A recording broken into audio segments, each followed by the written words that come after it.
बच्चों जय हिंद। आज हम दो चर वाले रैखिक समीकरण युग्म से यूपी बोर्ड में पूछे जाने वाले महत्वपूर्ण प्रश्नों को आज हम कवर करेंगे।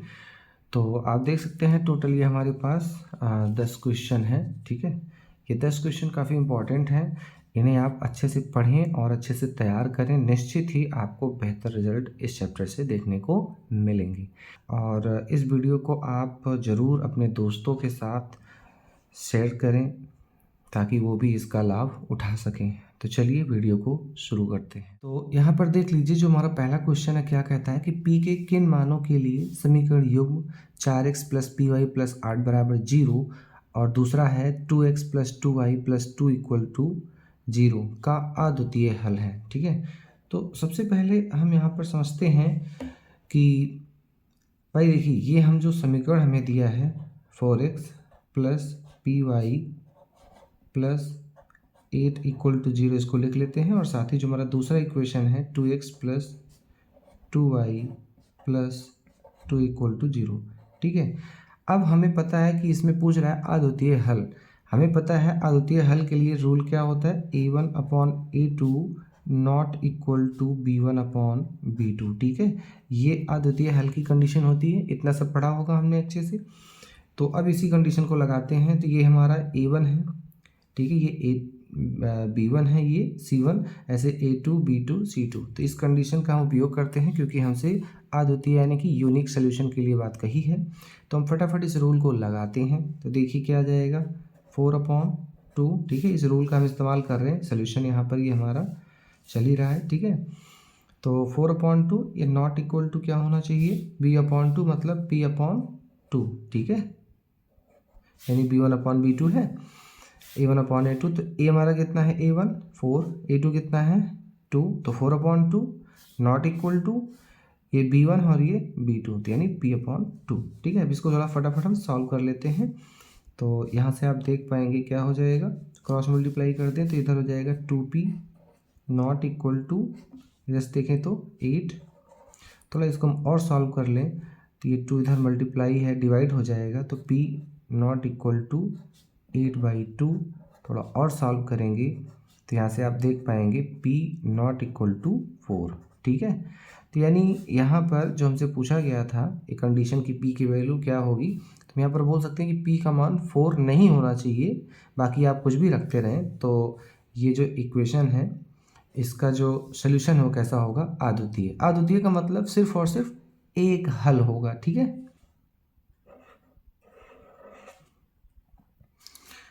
तो ध्यान से हम जल्दी से इसको पढ़ लेते हैं कि हमारा दूसरा क्वेश्चन क्या कह रहा है। कहता है कि k के किन मानों के लिए युग्म, जो ये आपका दिया है kx + 3y माइनस ब्रैकेट में k - 3 = 0, दूसरा है 12x + ky - k = 0 के अपरिमित रूप से अनेक हल होंगे। तो पहले हम क्या करते हैं, सबसे पहले इस इक्वेशन को जो है यहाँ पर लिख लेते हैं। ठीक है, 0। ध्यान से देखिए आप क्या कह रहा है, अपरिमित रूप से अनेक हल। ठीक है, अपरिमित रूप से अनेक हल। तो यहाँ एक बात समझना क्या जरूरी है कि अपरिमित रूप से जो हमारा अनेक हल का रूल होता है वो क्या होता है कि a1/a2 c1/c2। तो इसी को हम फटाफट यहाँ पर अप्लाई करते हैं। तो यहाँ से आ जाएगा k/12 = 3/k, विथ साइन लेना होता है यानी चिन्ह के साथ, ये -k - 3/-k। उम्मीद है इतनी बात अभी तक क्लियर होगी। थोड़ा सा हम इसको और आगे बढ़ाते हैं। यहाँ पर देखिए, अब इन दोनों को इक्वल कर देंगे और एक इक्वेशन बनाएंगे। तो यहाँ से क्या आ जाएगा, देखिए तो यहाँ से देखिए, जैसे ही इन दोनों को इक्वल करते हैं इक्वेशन बनाने के लिए, तो यहाँ से आएगा k/12 = 3/k। अब यहाँ से आपस में क्या करेंगे, इन दोनों को मल्टीप्लाई कर देंगे, तो k² = 36। ठीक है, अब k की वैल्यू क्या हो जाएगी, +-6। वैसे तो यहाँ पर k की 2 वैल्यू है, लेकिन अब हमें कौन सी वैल्यू लेनी है, +6 या -6 या दोनों लेनी है, ये कैसे तय करेंगे। ठीक है, ये काफ़ी इंपॉर्टेंट है, ध्यान रखिए कैसे तय करेंगे। अब इसको तय करने के लिए अब इन दोनों को सॉल्व करेंगे, ठीक है, इन दोनों को। यहाँ से भी हम इसका सोल्यूशन निकालते हैं, फिर आपको बताते हैं कि +6 या -6 या दोनों ले सकते हैं, क्या ले सकते हैं वो भी इस इक्वेशन पे डिपेंड करेगा। तो इसको फटाफट बना के सॉल्व करते हैं, ठीक है। तो देखिए यहाँ पर अब हम लिखेंगे 3/k इक्वल टू माइनस, अच्छा देखिए माइनस माइनस प्लस हो चुका होगा तो k - 3/k, ठीक है। अब इधर इसका मल्टीप्लाई करेंगे, जब इसका मल्टीप्लाई करेंगे तो देखिए क्या आ जाएगा, k² माइनस में 3k, ठीक है, इतनी बात क्लियर है, बराबर इधर से क्या हो जाएगा प्लस का 3k, ठीक है। अब थोड़ा इसको और सॉल्व करते हैं, यहाँ से आ जाएगा k² माइनस, ये इधर जाके क्या हो जाएगा प्लस, इधर जाएगा माइनस, तो -3k ऑलरेडी -3k और आएगा, कुल मिला के कितना हो जाएगा 6k, इधर क्या बचा होगा 0। फिर से देखिए इसको मैंने इधर क्या किया है 75, ठीक है। अब देखिए यहाँ से क्या बचेगा, यहाँ से आप k कॉमन ले सकते हैं बिल्कुल, तो क्या बचेगा k - 6 बराबर 0। अब यहाँ से इसका सोल्यूशन निकालना है तो एक बार इस k को 0 करेंगे तो k 0 आ जाएगा, और दूसरा k इक्वल्स, जब इसको -6 को 0 करेंगे तो k इक्वल्स टू 6। यहाँ से अगर देखें तो k equal to 0, k equals to 6, और यहाँ से हमें क्या मिला था k इक्वल टू प्लस और -6। तो दोनों से जो कॉमन सोल्यूशन मिल रहा है, देखिए यहाँ से ये मिल रहा है, इसको थोड़ा हम स्प्लिट करते हैं तो ये 6 है और k की वैल्यू -6 है। तो इसमें और इसमें कॉमन क्या है, जाहिर सी बात है +6, तो हम यहाँ पर लिख सकते हैं कि अतः k बराबर 6, ठीक है, यही हमारा आंसर होगा। जब भी इस तरह के सवाल आते हैं तो आप दोनों इक्वेशन को सॉल्व करके जो कॉमन हो वही आप k की वैल्यू बोलेंगे, ठीक है। तो देखते हैं फटाफट हमारा तीसरा क्वेश्चन क्या बोल रहा है कि k के किन मानों के लिए रैखिक समीकरण युग्म का कोई हल नहीं है। तो पहले हम क्या करते हैं, जो हमारी रैखिक समीकरण है इनको हम फटाफट लिख लेते हैं एक बार। तो 2k - 1x + k - 1y बराबर 2k + 3x + y equal to 1, ठीक है। अब हमें पूछा गया, ध्यान से देखिए, कोई हल नहीं, यहाँ क्या पूछा गया, कोई हल नहीं। तो कोई हल नहीं की जो कंडीशन होती है वो क्या होती है, a1/a2 इक्वल टू b1/b2, ठीक है, नॉट इक्वल टू c1/c2, ठीक है। तो सबसे पहले अभी हमने पीछे देखा था यूनिक सोल्यूशन यानी अद्वितीय सोल्यूशन। अद्वितीय सोल्यूशन का मतलब जहाँ पर सिर्फ एक ही हल आपको प्राप्त होता है, यानी एक ही x और y के मान प्राप्त होते हैं। अभी दूसरे सवाल में हमने यहाँ पर देखा था, पूछा था अपरिमित रूप से अनेक हल। तो अनेक हल का यहाँ मतलब होता है जब रेखाएं समांतर या संपाती हो जाती हैं। सब अच्छे से याद रखिए, जब रेखाएं समांतर, ठीक है, जैसे जब इस तरह से दो रेखाएं समांतर हो जाती हैं तब इनका अनंत हल होता है, या संपाती, संपाती का मतलब जब एक दूसरे के ऊपर आ जाती हैं इस तरह से, तब उस दशा में आप समझिए कि इनके अपरिमित रूप से अनेक हल होते हैं, ठीक है। लेकिन अब हमें इस बार कह रहा है कि कोई हल नहीं। हाँ, एक बात और ध्यान रखिए, जब भी केस अद्वितीय हल या अपरिमित रूप से अनेक हल का होता है तो उन हल को हम संगत हल बोलते हैं, ठीक है। और जब कोई हल नहीं होता है तो कंडीशन ये होती है, लेकिन उसी को हम असंगत हल बोलते हैं। तो ये कई बार गुमराह करता है कि निम्नलिखित समीकरण युग्मों में बताइए कि किसका हल संगत है या किसका हल असंगत है, तो ये भी आपको ध्यान रखना है, ठीक है। तो इसको हम देख लेते हैं। अब कोई हल नहीं का केस है यानी असंगत हल है। कंडीशन क्या होती है, a1/a2 equal to b1/b2 but not equal to c1/c2। तो बहुत ही आसान है, इसमें ज़्यादा आपको परेशान नहीं होना है, बस चीज़ें थोड़ा सा याद रखनी पड़ती हैं बस। तो इसी कंडीशन को लगाते हैं और फटाफट जो है k की वैल्यू देखते हैं कि क्या होना चाहिए क्या नहीं होना चाहिए। तो अब हम क्या करेंगे, इस कंडीशन का प्रयोग करते हैं। तो यहाँ से क्या आ जाएगा 2k - 1/3, ठीक है, इक्वल टू, देखते रहें आप अच्छे से, यहाँ से अगर हम ध्यान से देखें तो k - 1/1, ठीक है, इक्वल टू 2k + 1/1। फिर वही बात है, अब इन्हीं की बीच में आप इक्वेशन बनाते रहें। एक बार इनका इक्वेशन बनाते हैं, दोनों को लेते हैं, सॉल्व करते हैं। तो चलिए फटाफट इसका क्या करेंगे, त्रियक गुणा। तो पहले इधर करते हैं तो क्या जाएगा, इधर त्रियक गुणा होगा तो क्या आएगा, ध्यान से देखिए, 3k-3, फिर इधर है इक्वल है तो इक्वल लगा के इधर से करेंगे तो 2k-1, ठीक है। अब यहाँ से आप देख सकते हैं कि इसको आप इधर पक्षांतर करें और इस 3 को आप इधर पक्षांतर करें। ये प्लस है, इधर जाके माइनस होगा, ये माइनस है, उधर जाके प्लस होगा। तो फटाफट हम कर दे रहे हैं, 3 के ये इधर जाएगा तो -2k, ये उधर गया तो -1 और प्लस का 3। आई होप की बात समझ में आ रही होगी। ये दोनों सब्ट्रैक्ट होंगे यानी घट जाएंगे तो क्या हो जाएगा, k इक्वल टू, यहाँ से दोनों सॉल्व होंगे तो -1 + 3 यानी कि 2, ठीक है।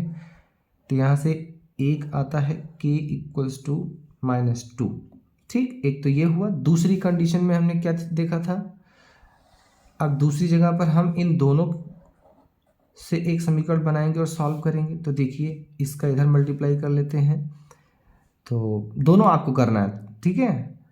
तो हम दोनों कर रहे हैं, तो ये जब आप करेंगे तो क्या जाएगा, 2k + 1, ठीक है। इधर मल्टीप्लाई हुआ, इसका इधर मल्टीप्लाई होगा क्रॉस, तो क्या जाएगा, k - 1, ठीक है। फिर से वही बात, इसको इधर पक्षांतर करें और इसको इधर पक्षांतर करें।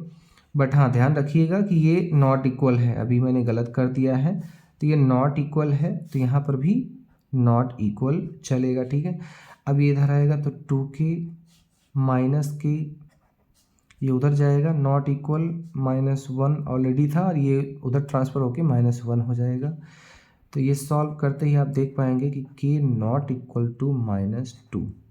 तो यहाँ से आपका 2 मान आता है, तो ये हमारा जो है आंसर होगा यहाँ पर 2 और -2, ठीक है। अब जो है हम नेक्स्ट यानी चौथे क्वेश्चन की ओर बढ़ते हैं और देखते हैं क्या कहता है क्वेश्चन हमारा। क्वेश्चन कहता है कि देखिए सबसे पहले तो जो भी कह रहा है हम इसको लिख लेते हैं पहले। तो ये हमारा समीकरण है 2x + 3y = 11 और दूसरा है 2x - 4y = -24। देखिए क्वेश्चन अच्छे से पढ़िए। कहते हैं कि ये दो इक्वेशन है जो हमने लिखा है, इनको कह रहे हैं हल कीजिए, ठीक है। और इससे m का वह मान ज्ञात कीजिए जिसके लिए y = mx + 3 हो। तो सबसे पहला काम तो इसको हल ही कर लेते हैं, यानी सॉल्व कर लेते हैं फटाफट। ये हमारा पहला इक्वेशन है और ये हमारा दूसरा इक्वेशन है। अगर ध्यान से देखें तो ये x वाला हमारा ऑलरेडी बराबर है, तो हम इन दोनों समीकरण को आपस में क्या करेंगे, घटा देंगे। तो लिखेंगे घटाने पर, जैसे ही घटाते हैं तो हमें पता है चिन्ह बदलता है, प्लस है तो माइनस हो जाएगा, माइनस है तो प्लस और माइनस है तो प्लस, ये दोनों कैंसिल आउट होगा। ये अब ऐड होकर क्या हो जाएगा, 7y = ये दोनों ऐड होंगे तो कितना आ जाएगा, 35, ठीक है। तो यहाँ से y की वैल्यू जो हमारी है वो कितना आ जाएगी, 7×5 = 35, यानी y की वैल्यू 5 आ जाएगी, ठीक है। अब ध्यान रखिए y की वैल्यू 5 है, इसको उठा के हम पहले या दूसरे इक्वेशन में रख देंगे। तो लिखेंगे अब समीकरण 1 में क्या करने वाले हैं, y का मान रखने पर, यानी अब हम y का मान रखेंगे तभी तो हमें x मिलेगा। तो जैसे ही रखेंगे समीकरण 1 में तो यहाँ से आ जाएगा 2x प्लस, अब देखिए 3 × y का मान जैसे यहाँ 5 रखेंगे तो 5 × 15 हो जाएगा, बराबर में 11। इसको फटाफट हम क्या करेंगे, सॉल्व कर लेते हैं। ये जाके उधर घटेगा तो यहाँ से आप देख सकते हैं -4 आएगा, ठीक है। इतना तो आप समझ ही पा रहे होंगे। इसको पक्षांतर करेंगे तो ये 15 है प्लस का, उधर जाके माइनस हो जाएगा, तो 11 - 15 क्या बन जाएगा, -4। तो x की वैल्यू यहाँ से टोटल क्या मिल जाएगी, -2, ठीक है। इतना तो आप समझ ही पा रहे होंगे। ये मल्टीप्लाई है, उधर जाए डिवाइड हो जाएगा, तो 2 दूना 4 और माइनस में। अभी तो हमने क्या प्राप्त किया है, अतः जो हमारा हल है x बराबर वो है 2 और y बराबर 5। समीकरण युग्म, ठीक है, समीकरण युग्म का हल है। तो ये तो हमने हल प्राप्त किया, लेकिन अभी हमें यहीं पे नहीं रुकना है, अभी और भी कह रहा है। और क्या कहता है कि इसमें m का मान ज्ञात करना है, ऐसे m का मान जो इसको संतुष्ट कर दे। ठीक है, किसको? y बराबर mx+3 को। तो अभी देखिए हमने x का मान और y का मान निकाल रखा है। अब इसी की सहायता से हमें यहाँ से m का मान निकालना है। तो हम लिखेंगे अब यहाँ पे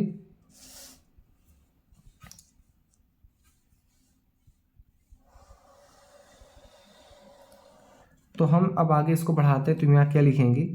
अब प्रश्नानुसार। ठीक है, प्रश्नानुसार क्या करेंगे? ये जो दो मान हैं x और y के, इसको जो हमारा ये वाला इक्वेशन है इसमें पुट करेंगे, जिससे कि हम m की वैल्यू फाइंड कर पाएंगे। तो देखिए y की जगह पर कितना रखना है? 5। यहाँ लिखेंगे 5 बराबर, उसको रखेंगे तो यह जाएगा -2m+3। अब इसको जरा हम सॉल्व कर लेते हैं। तो 5, ये प्लस इधर जाके -3 इक्वल्स टू -2m, ये सब्ट्रैक्ट होके कितना जाएगा? 2 इक्वल्स टू -2m। इसको सॉल्व करेंगे तो m की वैल्यू क्या आ जाएगी? -1। तो इस प्रकार से आप देख सकते हैं यही आपका आंसर होगा। x और y की वैल्यू हमने निकाल दी। ठीक है, जो इसका इन दोनों समीकरण का सलूशन है, इसी की मदद से मैंने इस वाले समीकरण में x और y के मान पुट करके हमने क्या निकाल लिया? m का मान। तो ये काफ़ी अच्छे क्वेश्चन है, पूछे जाते हैं, पूछे गए हैं सब बोर्ड में, इसलिए आप अच्छे से इनको जरूर तैयार करेंगे। तो हमारा नेक्स्ट क्वेश्चन यानी 5वां क्वेश्चन है कि समीकरण 2x+3y = 11 में यदि x का मान 1 हो तब y का मान ज्ञात कीजिए। तो मैंने फटाफट इक्वेशन लिख रखा है, इसमें तो कुछ करना ही नहीं है, सीधा सीधा इसको हम पहला समीकरण मानते हैं और इसको हम दूसरा समीकरण, और हम लिखेंगे x का मान। ठीक है, x का मान समीकरण कहाँ पर रखने पर? 1 में रखने पर, 1 में रखने पर जैसे ही रखेंगे तो देखिए क्या आ जाएगा? 2 × 1 + 3y = 11। थोड़ा इसको और सॉल्व करते हैं, ये टोटल 2 हो जाएगा, 75 कर देते हैं। तो जैसे 75 करेंगे तो 11 में से घट के क्या हो जाएगा? 9। 2 घटेगा तो इस समय फिर y की वैल्यू सॉल्व करना है, तो y की वैल्यू क्या हो जाएगी? 3 हो जाएगी। ठीक है, इतनी बात जरूर समझ में आ रही होगी। 3 × 3 = 9, तो यही हमारा अभिष्ट आंसर हो जाएगा। तो ऐसे क्वेश्चन होते बड़े सिंपल हैं, बट पूछे जाते हैं 1-2 नंबर में। ठीक है, तो इसलिए आप इनको जरूर इस टाइप की कैटेगरी के सवाल तैयार करेंगे। अब हम 6वें क्वेश्चन की ओर बढ़ते हैं। तो 6वें क्वेश्चन में दिया है कि ये दो रैखिक समीकरण युग्म हैं और इनको हमें विलोपन विधि से, देखिए यहाँ पर साफ साफ कह रहा है विलोपन विधि से ही इसको हल करना है। देखिए वैसे एग्जाम में अगर ये क्वेश्चन आते हैं कि विलोपन विधि से हल करना है, तो आप पूरी कोशिश करें कि उसको विलोपन विधि से ही हल करें। बट इन केस अगर आपको नहीं आ रहा है, मान लीजिए नहीं आ रहा है, कोई अदर विधि आपको अदर मेथड आ रहा है, तो आप वो भी मेथड अपना सकते हैं, बट छोड़ना नहीं है। बट यहाँ पर चलिए हम समझ लेते हैं विलोपन विधि से इसको हम कैसे करेंगे। तो ये हमारा पहला इक्वेशन है और दूसरा। ठीक है, अब ये दोनों इक्वेशन है 3x + 2y = 11 and 2x + 3y = 4। इन दोनों को हमें विलोपन विधि से सॉल्व करना है। तो हम फटाफट इसके लिए क्या करते हैं, किसी x या y में से किसी एक के जो गुणांक है उसको हम बराबर करते हैं। तो मान लीजिए कि हम y वाले गुणांक को बराबर करना चाहते हैं, तो इतना तो पता है, हमने सॉल्व किया है तो बेहतर पता है। यहाँ पर जो इनके गुणांक हैं इसमें हम क्रॉस मल्टीप्लाई कर, जैसे इसका गुणांक 2 है तो हम इसमें मल्टीप्लाई कर देंगे दूसरे इक्वेशन में, इसमें 3 है तो हम उसको पहले में कर देंगे। ठीक है, तो यानी गुणांकों को आपस में हम क्रॉस मल्टीप्लाई इस तरह से कर देते हैं और फिर मल्टीप्लाई करके अब क्या करेंगे, तो पहले मल्टीप्लाई करके इसको लिख देते हैं। तो देखिए क्या हो जाएगा, 3 × 3 = 9x। आप गलती हो तो ज़रूर बताते रहें। 3 × 2 = 6y = 11 × 3 = 33। ठीक है, अब 2 का मल्टीप्लिकेशन होगा तो यहाँ से आप देखिए क्या हो जाएगा, 4x + 3 × 6y = 8। ठीक है, अब देखिए ध्यान से, अब जब हमने गुणांक बराबर किया, दोनों साइन यहाँ पर प्लस प्लस है, तो हम यहाँ पर क्या करेंगे, घटाने पर, क्योंकि घटाने पर ही कटेगा। ठीक है, तो ये प्लस है तो क्या हो जाएगा चिन्ह माइनस, ये भी माइनस, ये भी माइनस, तो ये तो कैंसिल आउट हो गया यहाँ से। अब जरा इसको हम सॉल्व करते हैं तो यहाँ से आ जाएगा 5x, क्योंकि 9x में से 4x घटेगा 5x, यहाँ पर ये घटेगा तो कितना आ जाएगा, 25। तो टोटल x की वैल्यू जो हमारी है वो क्या आ जाएगी, 5। ठीक है, अब हम क्या करेंगे, अब x का मान समीकरण, आप किसी भी समीकरण में रख सकते हैं। तो मान लीजिए हम समीकरण 1 में, ठीक है, 1 में रखने पर। तो अब यहाँ पर हम जो x का मान है वो समीकरण 1 में रख के हम y का मान निकालने वाले हैं। तो ठीक है, पहला समीकरण हमारा क्या है, 3x + 2y = 11। अब यहाँ पर x की वैल्यू 5 रखेंगे, तो जैसे देखिए यहाँ 5 रखेंगे तो 5 तियाँ 15 प्लस में 2y और बराबर में 11। ये 15 उधर जाके जब घटेगा तो एक बार मैं दिखा दे रहा हूँ, तो 11 माइनस क्या हो जाएगा 15, तो यहाँ से आप देखिए क्या आ जाएगा, ये -4। तो y की वैल्यू कुल मिलाकर क्या हो जाएगी, -2। ठीक है, तो यहाँ से आप फाइनली क्या ले सकते हैं कि अतः समीकरण युग्म का अभीष्ट हल, ठीक है, अभीष्ट हल क्या होगा, x बराबर 5 तथा y बराबर -2 है। और यही हमसे पूछा गया था। तो देखिए बच्चों, यहाँ पर 7वां क्वेश्चन क्या कहता है, एक अच्छा क्वेश्चन है, ध्यान रखिए, काफ़ी अच्छा क्वेश्चन है, कई बार पूछा गया है, तो इसलिए आप अच्छे से जरूर तैयार करेंगे। देखिए क्वेश्चन क्या है, 2 अंकों से बनी एक संख्या और उसके अंकों को पलट देने से बनी संख्याओं का जोड़ कितना है, 66 है, और उसका हम अंतर ले लें तो वो 2 है, तो हमें संख्याएं बतानी है। तो ऐसे केस में हम सबसे पहले क्या करते हैं, मान लेते हैं कि माना, क्योंकि संख्या है 2 अंकों की तो उसमें इकाई और दहाई 2 होगा, 2 प्लेसेस होंगी, तो हम सबसे पहले मान लेते हैं कि माना इकाई का अंक, सबसे पहले हम क्या मान लेंगे कि माना इकाई का अंक कितना है, x है, तथा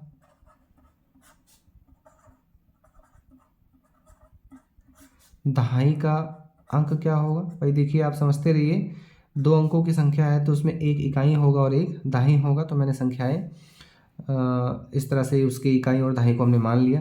तब संख्या क्या हो जाएगी, तब संख्या क्या होगी, ये ध्यान से देखिए, जो इकाई पर उसको 1 से गुणा करते हैं और जो दहाई पर उसको 10 से गुणा करते हैं और फिर दोनों को जोड़ देते हैं तो संख्या मिल जाती है। तो ये दहाई पर है तो इसको 10 से गुणा किया तो 10y, ये इकाई पर है 1 से गुणा करेंगे तो वापस x आएगा, फिर इन दोनों को क्या करेंगे, जोड़ देंगे, तो ये हमारी संख्या मिल गई। यहाँ पर हम लिखेंगे प्रश्नानुसार, ठीक है। तो प्रश्नानुसार इसको में क्या करना है, अब जो संख्या है 10y + x, इसको लिखना है और इसको उलट देना। उलटने का मतलब जो इकाई है वो दहाई बन जाए, जो दहाई है वो इकाई बन जाए। तो यहाँ पर बदलाव क्या होगा, अब वो 10x + y बन जाएगा, तो यहाँ पर लिखेंगे 10x + y बन जाएगा। और प्रश्न में कहता है दोनों को क्या कर देना है, दोनों को जोड़ देना है, ठीक है। ऐसा करने से ये हमारा कितना आता है, 66। अब इसको हम फटाफट सॉल्व कर लेते हैं और एक इक्वेशन बना लेते हैं। तो यहाँ से देखिए 10x x मिला के 11 और यहाँ से 10y और y मिला के 11y बराबर 66। 11 का यहाँ भाग लगा देंगे तो क्या आ जाएगा, x + y बराबर 6। ये हमारा पहला समीकरण। अब हम क्या लिखेंगे, पुनः प्रश्नानुसार। अब दोबारा हम जो प्रश्न कहता है उसके अनुसार काम करेंगे। प्रश्न दोबारा अगर हम देखें, आगे पढ़ते हैं तो क्या कह रहा है, अब संख्याओं का अंतर लेना है 2। देखिए यहाँ पर बड़ी कमाल की बात है, जहाँ पर बच्चे ज़्यादातर कंफ्यूज होते हैं तो ये बात ज़रूर समझ पाएंगे कि हम क्या बताना चाह रहे हैं। यहाँ कह रहा है 2 संख्याओं का अंतर 2 है।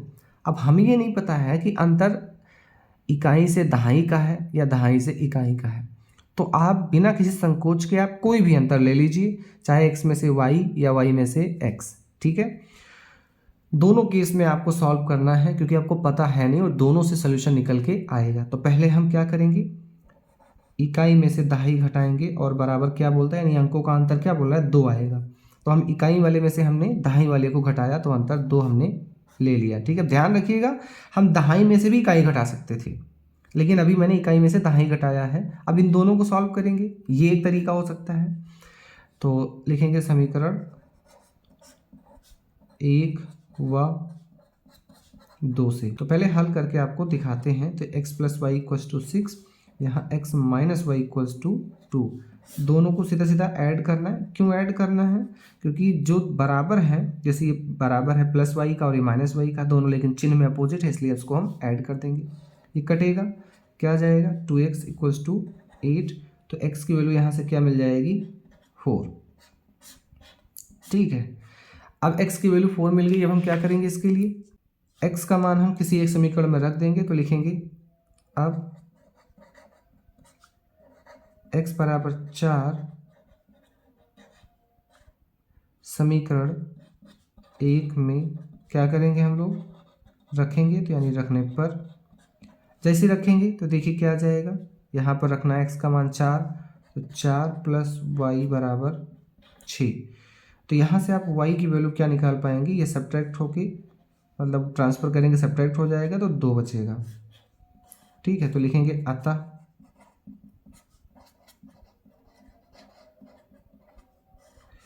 अभीष्ट संख्या, ठीक है, अतः जो अभीष्ट संख्या है वो हमारी कितनी हो जाएगी। तो सबसे पहले संख्या में हम क्या लिखते हैं, पहले दो प्लेसेस होती हैं, पहले इकाई और फिर दहाई। तो इकाई हमारा क्या आया है x है, और x कितना आया 4, तो यहाँ 4 लिखेंगे। दहाई पर क्या लिखना है 2। तो इस प्रकार से हमारी जो अभीष्ट संख्या वो कितनी हो जाएगी 24 है। ठीक है, लेकिन एक बात याद रखिएगा, अभी मैंने दूसरी बात बतानी है, और वो ये कि जब मैंने यहाँ पर समीकरण लिया था, यानी कि जब ये कहा था कि संख्याओं का अंतर लेना है 2 आएगा, तो मैंने अंतर लिया इकाई में से y घटा के, यानी दहाई घटा के, इकाई में से दहाई। हम चाहते तो दहाई में से y घटाते, तो हमें इसको भी आपको हम करके दिखा दे रहे हैं कि ये चीज़ भी आपको ध्यान रखनी है। अगर हम इसी को ऐसे करते y में से 2 घटा देते, ठीक है, y में से x घटा देते, तो ये कितना मिल जाता, तब भी तो हम ये 2 कह सकते थे। तो ये समीकरण तीसरा हो जाता। अब हम क्या करते हैं ना, समीकरण 1 और 3 को सॉल्व कर लेते हैं। तो देखिए यहाँ पर क्या है, x plus y equals to 6, यहाँ पर y minus x equals to 2। जैसे इन दोनों को हम सॉल्व करेंगे, यानी ऐड करेंगे, ठीक है, ऐड करेंगे तो अब देख सकते हैं x और माइनस एक्स कट जाएगा, तो यहाँ से आ जाएगा 2y, यानी ये कटेगा, तो ये दोनों ऐड होके 2y, यहाँ से 8, y की वैल्यू क्या आ जाएगी 4। ठीक है, और y की वैल्यू 4 आने से y का जो 4 मान आया इसको उठा के पहले समीकरण में रख दीजिए। तो x प्लस 4 बराबर 6, तो x की वैल्यू क्या आ जाएगी 2। तो ऐसे केस में आप क्या देख पाएंगे, ऐसे केस में देख सकते हैं कि अतः अभीष्ट संख्या, अतः अभीष्ट संख्या क्या क्या होगी, देखिए दाहिनी पर आप क्या लिखेंगे y, और इकाई पर x कितना आया 2, और जो हमारा दहाई है वो y है, y कितना आया 4। तो आप बेहतर तरीके से देख पा रहे होंगे कि एक बार अभीष्ट संख्या हमको यहाँ पर 24 मिलती है और दूसरी बार संख्या हमको 42 मिलती है। तो ये दोनों हमारे आंसर होंगे। वो क्यों हुआ है, क्योंकि यहाँ पर क्वेश्चन में ध्यान से देखिए, ये कंफर्म नहीं था कि जो 2 अंकों का अंतर लेना है वो इकाई से दहाई या दहाई से इकाई का अंतर लेना है। तो ऐसे केस में हमने एक बार देखिए यहाँ पर इकाई से दहाई घटा के संख्या निकाला तो 24 मिली, ठीक है, और दूसरी बार में हमने यहाँ पर दहाई से इकाई घटाया तो हमें 42 मिली, जो कि दोनों हमारा आंसर सही होगा। ठीक है, तो आई होप की बात समझ में आ गई होगी। इसको आप अच्छे से ज़रूर नोट करें और इस सवाल को अच्छे से तैयार जरूर करें, क्योंकि ये सवाल पूछे जाते हैं। ठीक है, तो चलिए बच्चों, हम नेक्स्ट क्वेश्चन यानी 8वां क्वेश्चन देखते हैं। और क्वेश्चन क्या कह रहा है, एक भिन्न है जो 1/3 हो जाती है जब उसके अंश में 1 घटा देते हैं, और वही भिन्न 1/4 हो जाती है जब उसके अंश हर में 8 जोड़ देते हैं। तो भिन्न बतानी है। ठीक है, तो पहले तुम्हें भिन्न पता होगी तब तो हम जोड़ घटा सकते हैं। तो सबसे पहले हम यहाँ पर भिन्न मानेंगे, तो माना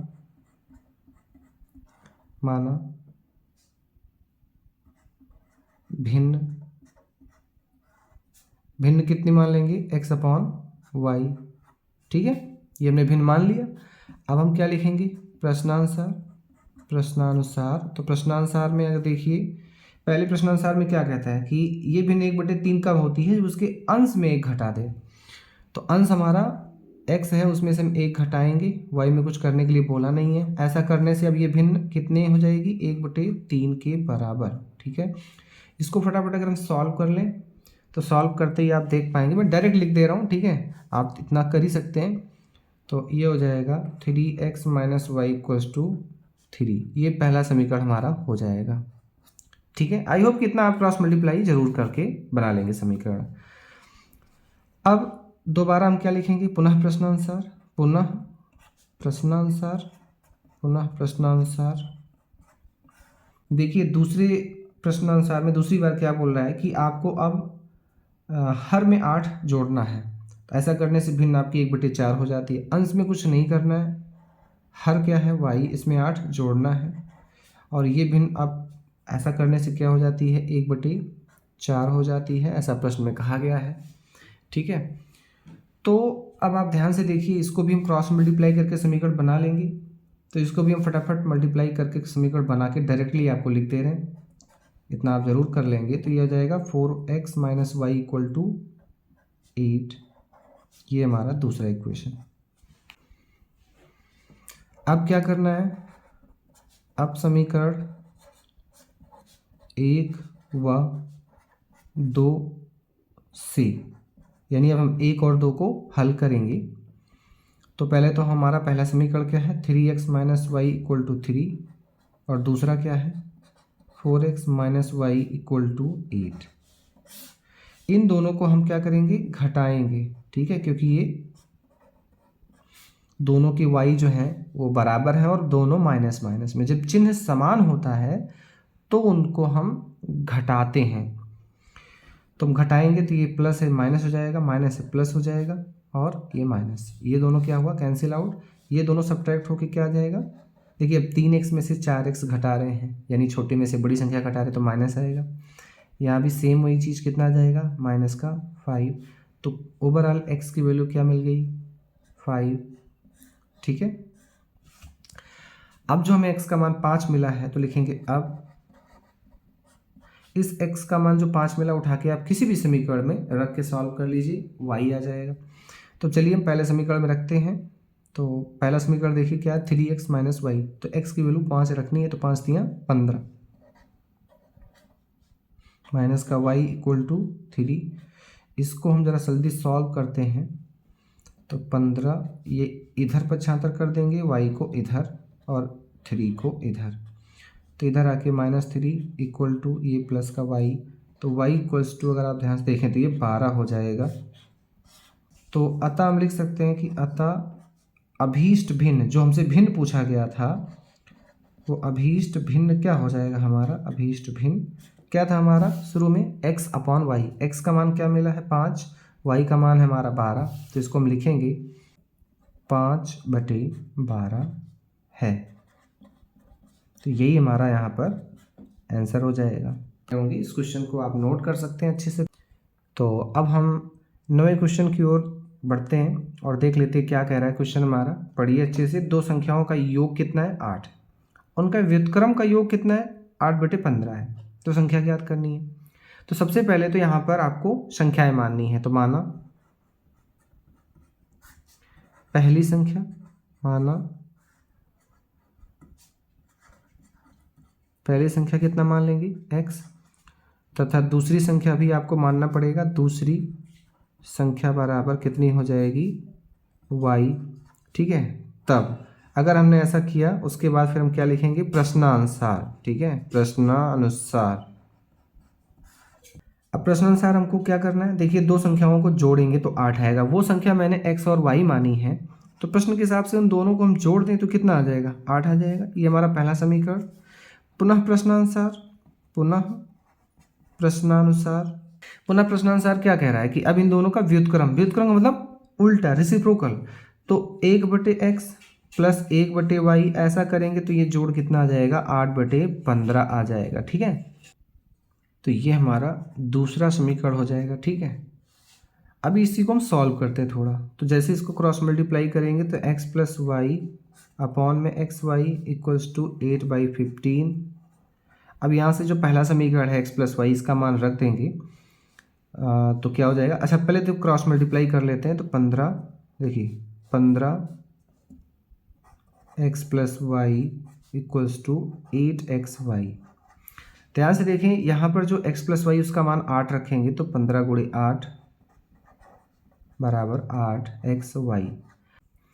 इसको जैसे हम यहाँ पर 75 करेंगे तो ये दोनों कैंसिल आउट होगा। वैसे ऐसे काटना नहीं चाहिए बट मैंने कर दिया है।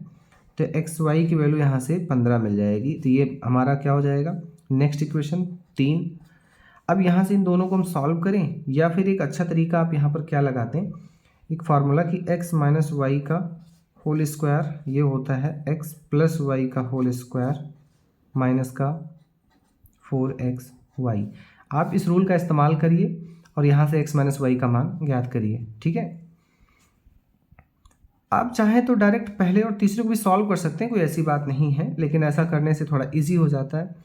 तो देखते हैं फिर x माइनस वाई का whole square equal to x plus y कितना है 8, तो 8 का यहाँ पर स्क्वायर हो जाएगा माइनस 4xy। xy कितना निकाला हमने 15। ठीक है, तो 8 का स्क्वायर होगा तो 64 और 15 चौके 60। तो यहाँ पर आप देख सकते हैं x माइनस वाई का होल स्क्वायर जो है वो हमारा कितना मिल चुका है यहाँ पर 4। तो इसका रूट सॉल्व करेंगे तो x minus y equal to कितना मिल जाएगा 2। तो ये हमारा हो जाएगा चौथा इक्वेशन। तो यहाँ पर अब हम पहले और चौथे समीकरण को सॉल्व कर लेंगे। तो लिखेंगे अब जो हमारा पहला समीकरण है वो कितना है, x plus y equal to 8। जो चौथा है वो है x minus y equal to 2। इन दोनों को सॉल्व करेंगे। इसको सॉल्व करने के लिए ऐड करना है, दोनों कैंसिल आउट होगा, 2x इक्वल्स टू 10। तो यहाँ से अगर आप देखें तो x की वैल्यू हमें क्या मिल जाएगी 5। ठीक है, तो x हमारा मिल गया 5। यहाँ पर x की वैल्यू 5 होगी और y इक्वल्स टू ये 8 हो जाएगा। यानी पहले इक्वेशन में x की वैल्यू रखनी है, मैंने यहाँ पर गलती से y की जगह पर पुट कर दिया था। तो ये हो जाएगा 5 प्लस वाई इक्वल्स टू 8। तो यहाँ से y की वैल्यू जो है वो क्या मिल जाएगी, 75 करेंगे तो 3 मिल जाएगा। ठीक है,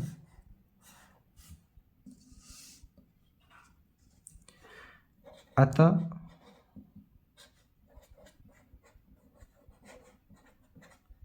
अभीष्ट संख्याएं क्या होंगी, 5 व 3 हैं। ठीक है, तो यही हमारा यहाँ पर आंसर हो जाएगा। तो ये जो क्वेश्चन हमने किया है काफ़ी अच्छा क्वेश्चन है, जिसमें से आपसे कहा गया था कि दो संख्याओं का योग 8 और उनके व्युत्क्रमों का योग 8/15 है, संख्या ज्ञात कीजिए। तो इस तरह से आप उसका सोल्यूशन देख सकते हैं और अच्छे से नोट कर सकते हैं। ठीक है, तो चलिए हम अंतिम क्वेश्चन की ओर बढ़ते हैं। आखिरी क्वेश्चन देख लेते हैं क्या है। इसमें कहता है एक समकोण त्रिभुज है और उसकी ऊंचाई जो है उसके आधार से 7 सेंटीमीटर कम है और उसका जो कर्ण है 13 है, तो हमें अन्य दो भुजाएं ज्ञात करनी है। तो सवाल कुछ ऐसा है कि देखिए एक समकोण त्रिभुज पहले हम बना लेते हैं। एक समकोण त्रिभुज है, ठीक है, इसमें जो कर्ण है वो पहले से मेंशन कर देता है कि वो 13 सेंटीमीटर है, लेकिन जो कह रहे हैं कि जो इसकी ऊंचाई है वो आधार से क्या है 7 कम है। तो पहले तो मुझे खुद यहाँ पर आधार पता होना चाहिए। तो आधार को हम पूरा क्या मान लेते हैं, x सेंटीमीटर। ठीक है, अगर हम आधार को x मानेंगे तभी तो ऊंचाई उससे हम 7 कम करेंगे। तो अगर आधार हमारा x है तो ऊंचाई क्या हो जाएगी, x से 7 कम। ठीक है, यानी कि x माइनस 7 सेंटीमीटर। तो वही बात हमें यहाँ पर लिखनी पड़ेगी कि माना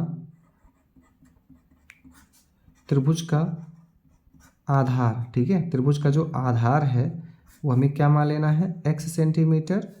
तब त्रिभुज का लंब कितना हो जाएगा, त्रिभुज का लंब कितना हो जाएगा, x माइनस 7 सेंटीमीटर। ठीक है, लिखेंगे। अब इतनी बात जरूर समझ में आई होगी, क्योंकि हमने एक बात पढ़ी है, क्या पढ़ी है कि लंब का स्क्वायर प्लस आधार का स्क्वायर बराबर कर्ण का स्क्वायर। ठीक है, किसी भी समकोण त्रिभुज में ये रूल तो होता ही है, पाइथागोरस का नियम है, लंब का स्क्वायर प्लस आधार का स्क्वायर बराबर कर्ण का स्क्वायर। लंब हमारा कितना है, x माइनस 7, तो इसका स्क्वायर हो जाएगा। आधार कितना है x, तो x का स्क्वायर हो जाएगा। बराबर में कर्ण में कितना है 13। ठीक है, क्वेश्चन आप अच्छे से देख सकते हैं। कर्ण आपको 13 दिया है तो 13 का स्क्वायर। इसको फटाफट पहले सॉल्व करते हैं और स्क्वायर ओपन करते हैं तो क्या आ जाएगा, x square plus 7×7 minus 14x plus x square equals to 13 square क्या होता है 169। थोड़ा इसको हम और सॉल्व करते हैं तो आ जाएगा 2x square minus 14x plus 49 minus इधर 75 कर देंगे तो 169 इक्वल टू 0। ठीक है, यहाँ से इसको और सॉल्व करना है, 2x स्क्वायर माइनस 14x, ये दोनों घटेंगे तो आ जाएंगे 120, ठीक है, माइनस का, क्योंकि ये बड़ी संख्या है।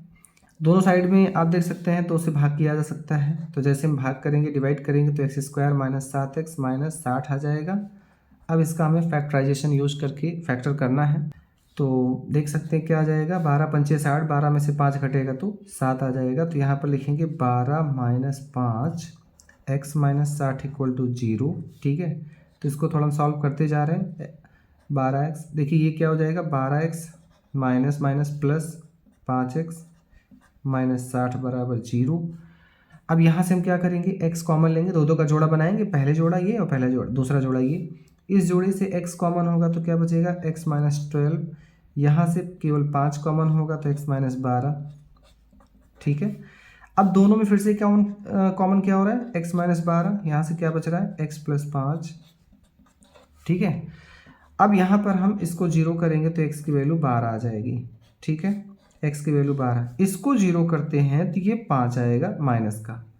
अब ध्यान रखिए कि इसको हम नॉट इक्वल करेंगे, क्यों, इसलिए क्योंकि जो हमने x लिया है वो किसी भी त्रिभुज की एक क्या है, भुजा है। अब भुजा एक प्रकार की लंबाई है, तो वो कभी ऋणात्मक नहीं होगी, इसलिए हम ये जो ऋण चिन्ह है इसको हम नहीं ले सकते हैं। हम केवल क्या लेंगे, x इक्वल्स टू 12, ठीक है। तो अब अगर हम x 12 लेते हैं तो अतः त्रिभुज की जो अभीष्ट भुजाएं हैं, ठीक है, अभीष्ट भुजाएं हैं वो क्या क्या होंगी। देखिए आपने आधार को क्या माना था, x का मान कितना आ गया, 12, तो यहाँ 12 लिखिए।